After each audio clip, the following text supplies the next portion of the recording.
Hello again and welcome inside beautiful Gore Arena. This is another edition of Inside Campbell Sports, giving you a exclusive and inside look to everything Campbell University athletics. Joining me is head coach for the men's basketball team, Robbie Laing. And coach, things continue to go well for this team. CU is 8-2 in second place in the Big South Conference, just a game behind first place UNC Asheville. This is a team, coach, that has won 4 straight conference games. What has been the key to your success over the last couple of weeks? Well, I think the biggest thing is that we've continued to prove on the defensive end of the court. And in the 4-game win streak, a couple of them were on the road. And for us to be successful, we're going to have to guard better. And if I remember correctly, at Winthrop, we held them to around 30% from the field. And then went to Radford and played some really good defense, holding them in the 30s. As well. So I think that's the biggest key to our success recently. Also, another big key to your success, Coach, Lorne Merthie, the senior who was out for really the first month or so of the season with a knee injury. He finally looks back to the Lorne Merthie we know and love. He was honored with the Big South Conference Player of the Week after what he did last week for you. Well, and it got off to a great start for Lorne when we were at Winthrop. He scored, I believe, our last 6 points of the game. We were down and without Trey Freeman in the last couple of minutes when he injured his noggin in that fall trying to block a shot. And game on the line, Lorne steps up and not only makes shots but runs our team from the point guard position, and then continued that at Radford in the second half with his hot shooting, and was our playmaker for the entire game, and comes home and plays great against VMI, and as a result, was Big South Player of the Week, if I'm not mistaken. Coach, you mentioned Trey Freeman. He took a fall at the end of that Winthrop game, didn't finish the end of the game, and has missed 2 since then. What's his prognosis, and when should we see him back? Well, it's a day-to-day thing, and those concussions are really delicate. And we were very optimistic after the VMI game that we might have him back pretty quickly, and was progressing, and then kind of went backwards and got a little dizzy and some headaches, so we have to kind of retool, go back to the first stage. So probably doubtful at Gardner-Webb, and maybe even so for Asheville, so we might be looking at the next game being Charleston Southern at home in Gore Arena. Of course, other Fighting Camels stepping up in the place of Trey Freeman. This team has won 4 in a row, including a big home win over the weekend against VMI. Here are the highlights and the players' post-game comments.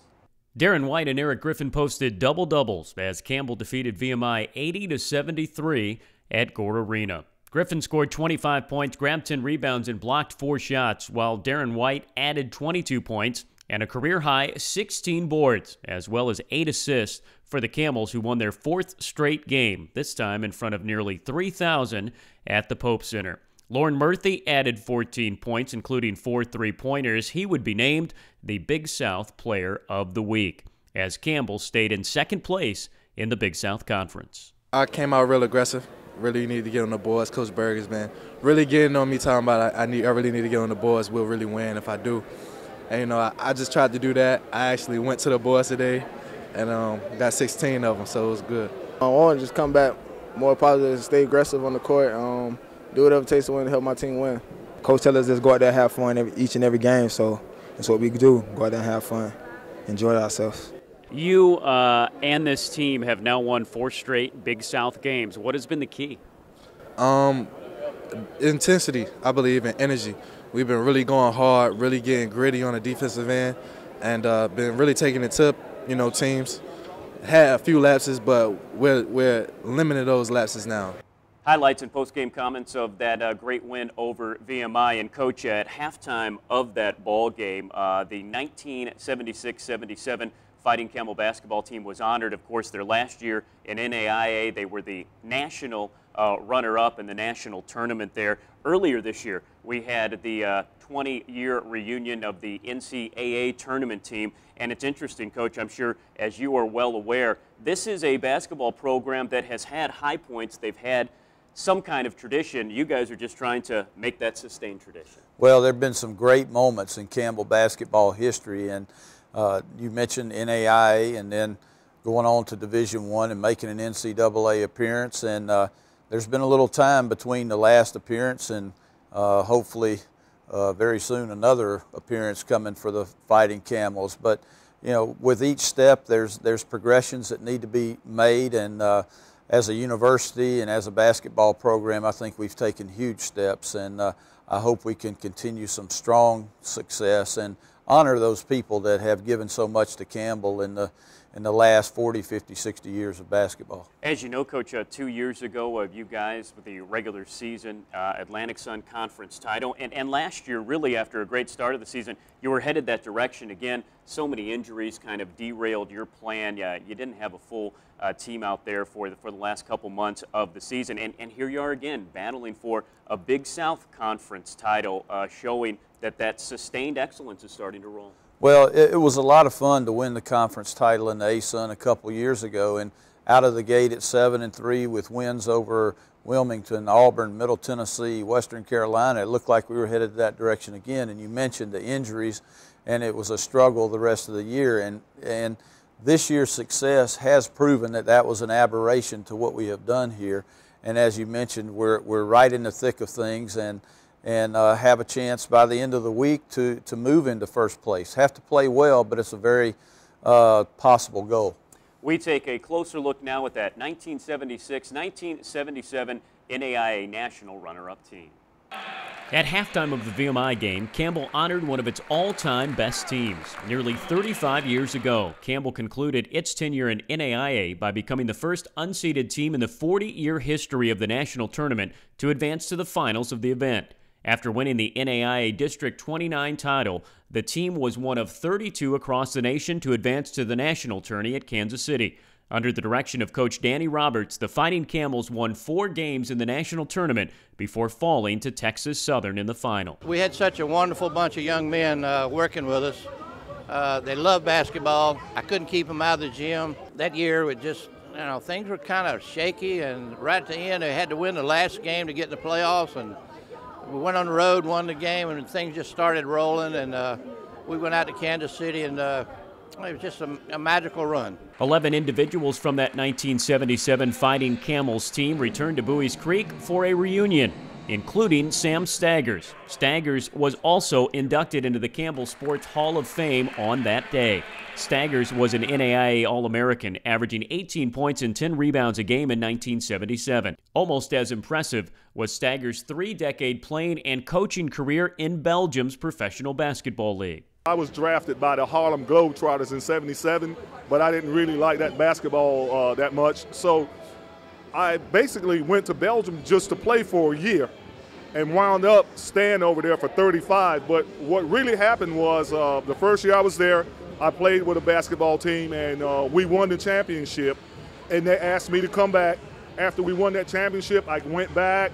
And then that second year, I met my wife, and so I finally stayed over there. But it has also been a great experience living in Europe and playing basketball, because I played from 1977 up until 1996 as a professional player. I was 39 years old when I stopped playing. Belgium is a small country about the size of Maryland. People are very friendly. They speak French, Flemish, and German. And it is a very, very beautiful country.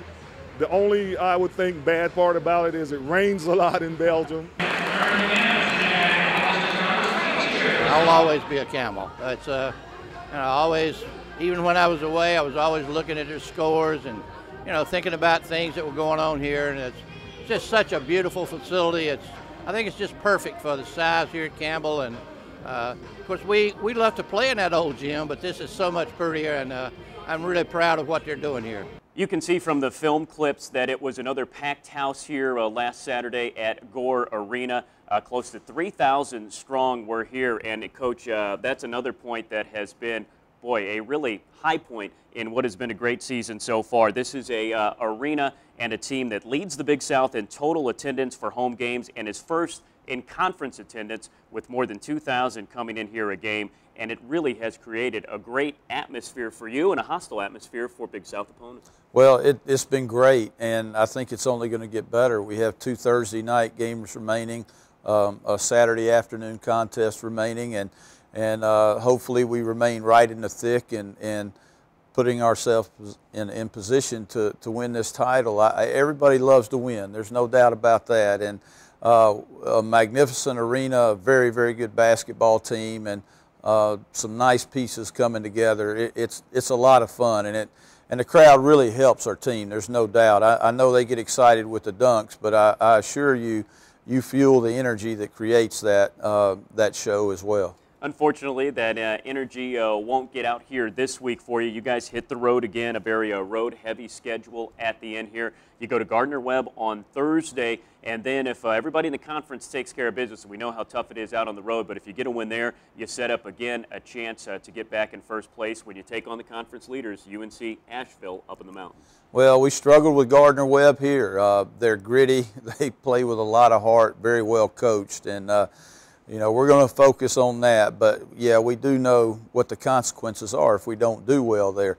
Wouldn't be the end of the season or the chance for the championship, but we would certainly love to go into Asheville with the opportunity to do to Asheville what they did to us, which is, you know, they beat us on our home court, and it's the only time that's happened this year.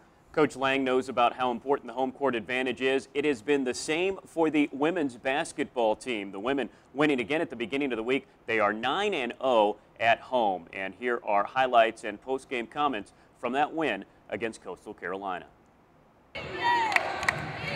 Campbell hosting Coastal Carolina, and the Chanticleers not being good guests. They led by double digits for most of the first half. Tanisha Baker here for CU tries to keep it close, but Campbell finds himself down by 10 at the halftime break.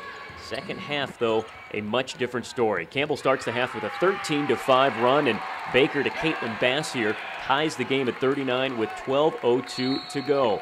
The band wants more. CU will give them more. Jessica Moore with a nice drawing layup here as we are tied again at 41. Then Moore off the nice extra pass, gets a three down, and Campbell takes the lead 44-41 with 9 minutes left, and the Fighting Camels would not trail again. Dancing Camel happy and Rosalind Presley happy. Here are 2 of her 7 points. And then Kate Cloxton steps up for one of her 2 threes, but this one would stay very tight down the stretch, and head coach Wanda Watkins had to draw up some crunch time plays. How about Tanisha Baker? 2 minutes left. This bucket put CU up by 3. She had a team-high 17 points, and then Baker with a very nice feed here to Bass. This one will clinch the game with 45 seconds left. Bass, the bucket and one. CU goes to 9-0 at home with a 58-55 win.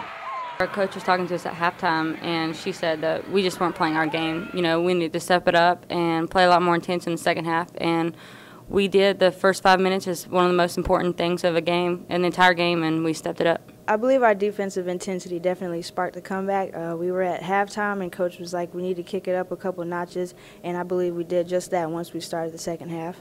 It's very satisfying. Plan on keeping up this undefeated streak we have going on. Every game counts right now. We got to win them all if we want to win the whole thing.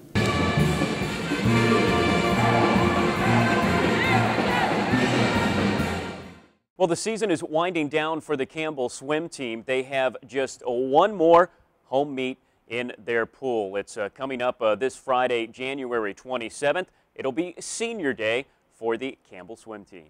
I'm really excited, but I'm also really sad because it is my last home meet.